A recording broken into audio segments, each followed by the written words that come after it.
Kushtia শহরস্থ NS রোডের রাষ্ট্র কাঠামো মেরামতে বিএনপির ভারপ্রাপ্ত চেয়ারম্যান তারেক রহমানের ৩১ দফার লিফলেট বিতরণ ও অবস্থান কর্মসূচি পালন করেছে জেলার ত্যাগী ও পদবঞ্চিত নেতাকর্মীরা।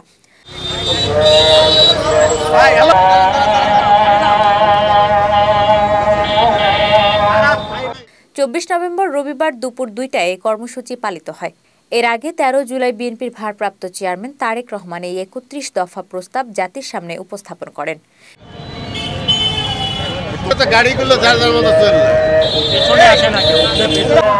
এতে দেশের বর্তমান রাজনৈতিক ও প্রশাসনিক কাঠামো সংস্কার, গণতন্ত্র পুনরুদ্ধার, বিচার বিভাগের স্বাধীনতা, মানবাধিকার নিশ্চিতকরণ ও সুশাসন প্রতিষ্ঠার কথা উল্লেখ করা হয়।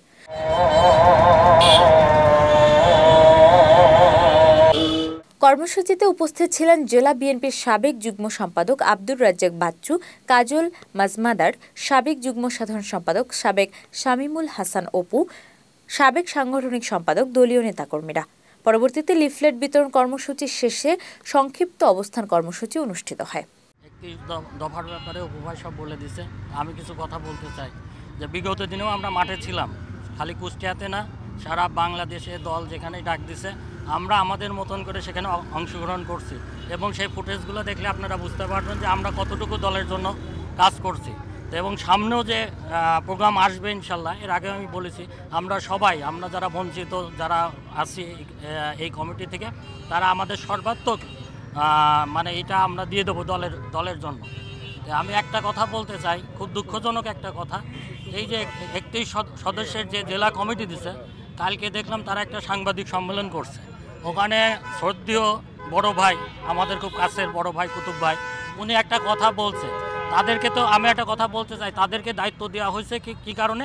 দলটাকে গোছানোর জন্য, কমিটি করার জন্য, সুন্দরভাবে সবাইকে নিয়ে একসাথে কাজ করার জন্য। এবং ইনশাল্লাহ আমরা সবাই, আপনি যে প্রশ্নটা করলেন, সামনে দল আমাদেরকে যে কোনো প্রোগ্রাম দিলে ইনশাল্লাহ আমরা ঝাঁপাই পড়বো সেই প্রোগ্রামে। আমাদের নেতা বিএনপির ভারপ্রাপ্ত চেয়ারপারসন ঠিক ১ বছরের বেশি আগে ১৩ জুলাই ২০২৩ সালে তিনি রাষ্ট্র সংস্কারের জন্য ৩১ দফা একটি কর্মসূচি উনি ঘোষণা করেছিলেন। তারই ধারাবাহিকতায় আমরা সেই কর্মসূচিকে জনগণের মাঝে বিতরণ করছি, জনগণকে সচেতন করার স্বার্থে। আজকে ৫ই আগস্টের পরে যে সরকার গঠিত হয়েছে, সেই সরকার যে রাষ্ট্রের সংস্কারের কথা বলছে, এই চিন্তাটা শহীদ প্রেসিডেন্ট জিয়াউর রহমানের একমাত্র উত্তরসূরি জনাব তারেক রহমান কিন্তু জনগণের ১ বছর আগেই বলেছে।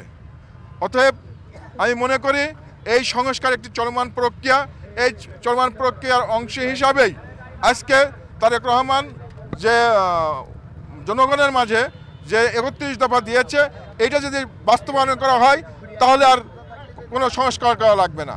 এবং সংস্কার একটি চলমান প্রক্রিয়া, এটা চলতেই থাকবে। হ্যাঁ, এই প্রক্রিয়া আমি মনে করি যে হচ্ছে যত তাড়াতাড়ি সম্ভব একটি সুষ্ঠু নির্বাচনের ব্যবস্থা করা হোক এবং নির্বাচিত যে সরকার আসবে তারা এই সংস্কার করবে।